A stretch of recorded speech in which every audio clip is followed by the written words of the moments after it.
लेख में निहित किसी भी जानकारी, सामग्री, गणना की सटीकता या विश्वसनीयता की गारंटी नहीं है। विभिन्न माध्यमों, ज्योतिषियों, पंचांग, प्रवचनों, मान्यताओं, धर्म ग्रंथों से संग्रहित कर ये जानकारी आप तक पहुंचाई गई है। हमारा उद्देश्य महज आप तक सूचना पहुंचाना है। इसके उपयोगकर्ता इसे महज सूचना समझकर ही ले। इसके अतिरिक्त इसके किसी भी उपयोग की जिम्मेदारी स्वयं उपयोगकर्ता की ही रहेगी। नमस्कार दोस्तों, स्वागत है आप सबका आपके चैनल जी जायसवाल अद्भुत ज्ञान गंगा में। दोस्तों, आज की हमारी कहानी है शुक्रवार व्रत कथा।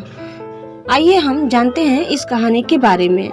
दोस्तों, आगे बढ़ने से पहले आप इस चैनल में नए हैं तो प्लीज इसे सब्सक्राइब कर ले। वीडियो को अंत तक देखिए। हमारा यह वीडियो आपको कैसा लगा कमेंट बॉक्स में जरूर बताइए। आइए अब हम आगे बढ़ते हैं और जानते हैं कथा कहानी के बारे में। माता संतोषी के व्रत की पूजा करने से धन, विवाह, संतान आदि भौतिक सुखों में वृद्धि होती है। इस व्रत की शुरुआत शुक्ल पक्ष के पहले शुक्रवार से की जाती है। आइए हम इसकी कहानी जानते हैं। एक बूढ़ी औरत थी और उसका एक ही बेटा था। बेटे की शादी के बाद बुढ़िया बहू से घर के सारे काम करवाती थी, लेकिन उसे सही खाना नहीं देती थी। लड़के ने यह सब देखा, लेकिन माँ से कुछ कह नहीं पाया।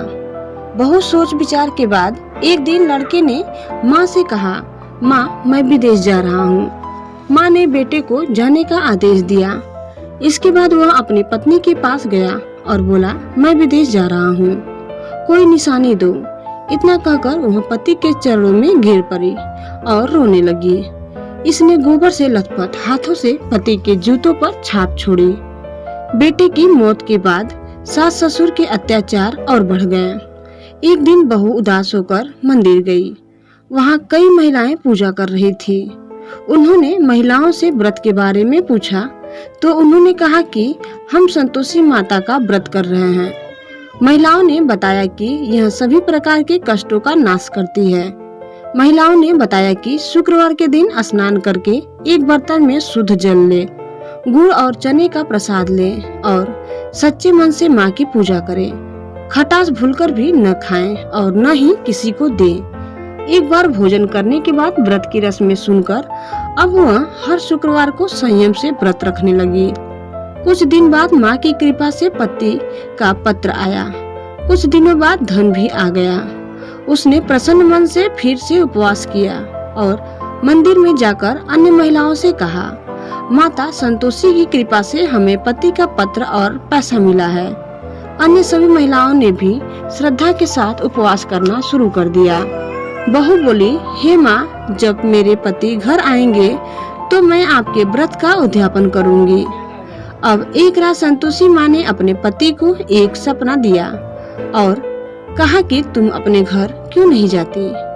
तो वह कहने लगा, सेठ का सारा सामान अभी बिकता नहीं है, रुपया अभी नहीं आया है। उसने सेठ को सपने के बारे में सब कुछ बताया और घर जाने की अनुमति मांगी, लेकिन सेठ ने मना कर दिया।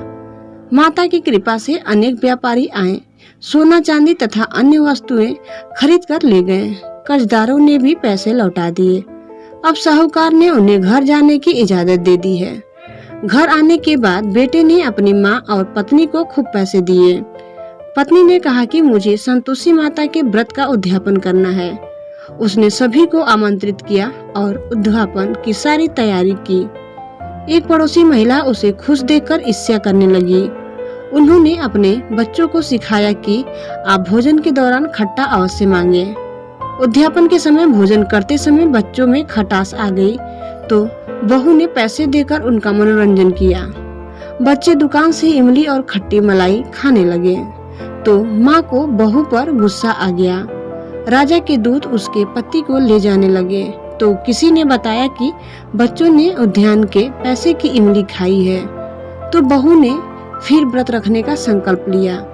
संकल्प के बाद जब वह मंदिर से बाहर आई तो उनके पति को रास्ते में आते देखा गया। पति ने कहा, राजा ने जो पैसा कमाया है उसका टैक्स मांगा था। अगले शुक्रवार को उन्होंने फिर से विधिवत उपवास किया।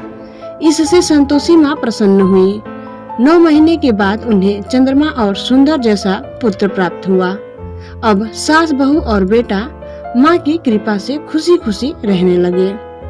तो दोस्तों, आपको हमारा यह वीडियो कैसा लगा हमें कमेंट बॉक्स में जरूर बताइए और आप इस चैनल में नए हैं तो प्लीज इसे सब्सक्राइब करना न भूलें। धन्यवाद।